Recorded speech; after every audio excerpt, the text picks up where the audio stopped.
right? We'll read the question. A machine punching 38 mm holes. 38 mm means diameter. Okay. We will stop with this problem. Just look at the simple, small problem only. A machine punching 38 mm holes. 38 mm is the diameter of the hole. Okay. In 32 mm thick plate requires 7 Newton meter of energy per square millimeter of the sheared area. What is the sheared area? Inner surface area of the hole created. Okay. Per millimeter square, I need 7 joule of energy, 7 Newton meter of energy per millimeter square area of the plate sheared, and punches one hole every 10 seconds. Calculate the power of the motor required. The mean speed of the flywheel is 25 meters per second. Punch has a stroke of 100 mm. Okay. Find the mass of the flywheel required if the total fluctuation of speed is not exceed CS is 3%. So plus or minus 1.5% of the mean speed. Assume the motor supplies energy to the machine at a uniform rate. Okay. So all these things are given. So diameter of the hole punched is 38 mm. Thickness of the plate is 32 mm. So energy per millimeter square area of the plate required to shear the hole in the plate is 7 Newton millimeter per millimeter square of the area. Square is missed here. Okay. Velocity is 25 meter per second. Which velocity? I mean the peripheral velocity of the flywheel. I think this is V. Okay. So S is 100 mm. Where is this 25? What is this 25? Mean speed of the flywheel. Correct. Flywheel speed only 25 meter per second. So S is 100 mm. What is S? Stroke length. So I told you the TDC and BDC of the tool travel. Actually the plate is here. The tool starts from here and comes down, punches the hole and goes up to this place and completes the hole. The sheet metal thickness is this much. Okay. It completes the hole and deforms this entire material, and then it goes back. Distance traveled is 100 mm. So back and forth it is 200 mm. Front and back, up and down. Okay. So yes, stroke is 100.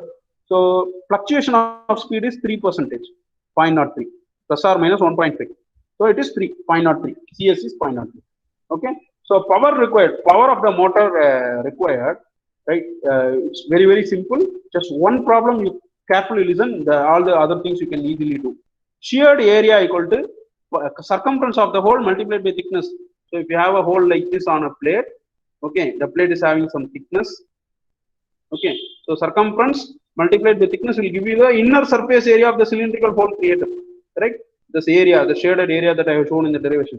That area, sheared area, there only the material is getting sheared away from the plate. Okay, that requires 7 Newton meter per millimeter square surface area of this hole on the walls of the hole. Okay, so that is pi d into t is the sheared area. So pi into diameter is 38 mm, thickness is 32 mm, 3820 millimeter square is the surface area of one hole.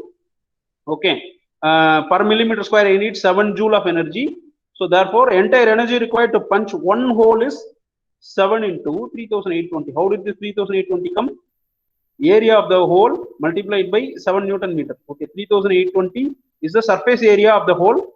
Okay, 7 joule of energy per millimeter square of the surface area. Multiply, you will get 26,740 Newton meter of energy is required to punch one hole. Okay, the time required to punch a hole is 10 seconds. Therefore, energy required for punching work. So, this much of energy is required to create one hole.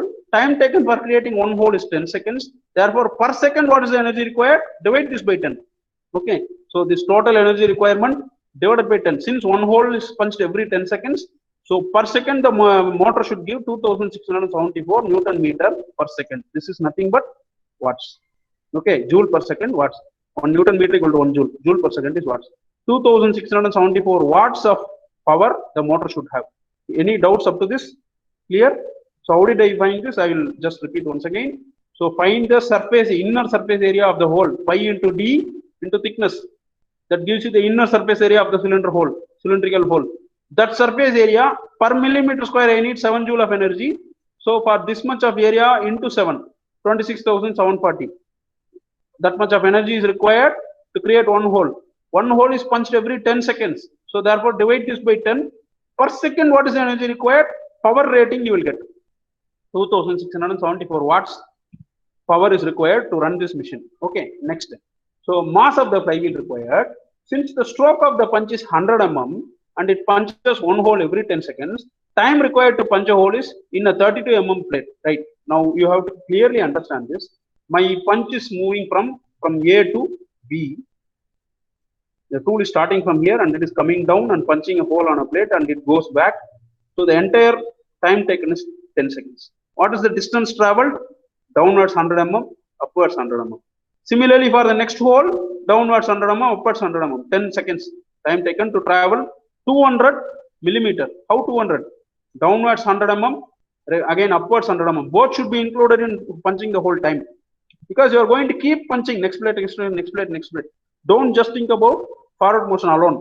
If you are going to punch only one plate, then it is okay. You are going to use the machine for multiple holes. Therefore, the reverse motion time also should be considered. So 10 seconds per hole means downward 5 seconds, upward 5 seconds. Okay. So therefore, time taken for traveling 200 millimeter is 10 seconds. Therefore, in 10 seconds, I am traveling 200 millimeter. What is the distance traveled in 1 second? So it is 20 millimeter, right? So the plate thickness is 32 millimeter. This should be 32 actually, not 31. Okay, 32. So 10 by 200 into 32 will give you 1.6 seconds. What is the meaning of that? In your 10-second stroke, your tool is actually touching the sheet metal only for 1.6 seconds. Clear? So from here I am traveling, I am punching a hole through, and then I am going back. In this entire span of time, actual load on the machine occurs only during this place, which is time taken for 200 millimeter motion is 10 seconds. So what is the time taken for 32 millimeter? With that, you can find it out anyway. It is not that just, so the distance traveled in 1 second is 20 millimeter. What is the time taken to travel 32 millimeter? It will be 1.6 seconds. You can find it anyway you want. Use any type of fraction. So 10 seconds I travel 200 millimeter. Actual sheet metal thickness is just 32 millimeter, not 200. So therefore, actual time during which my sheet metal and tool will be in contact is 1.6 seconds. Okay. So during this 1.6 seconds only, 6 seconds only, your entire load will come on the machine. Remaining time it will be free. Okay. The energy supplied by the motor in 1.6 seconds per second, it is 2674 kilowatts. So per 1.6 second during the in contact time, 1.6 seconds, you can get 4,278 Newton meter of energy from the motor. Okay, this much watts means every second it gives this much of energy. So during 1.6 second contact time, I am getting 1.6 into 1.6, I will get 4,278 Newton meter of energy due from the motor. So remaining energy required for punching the hole, how much?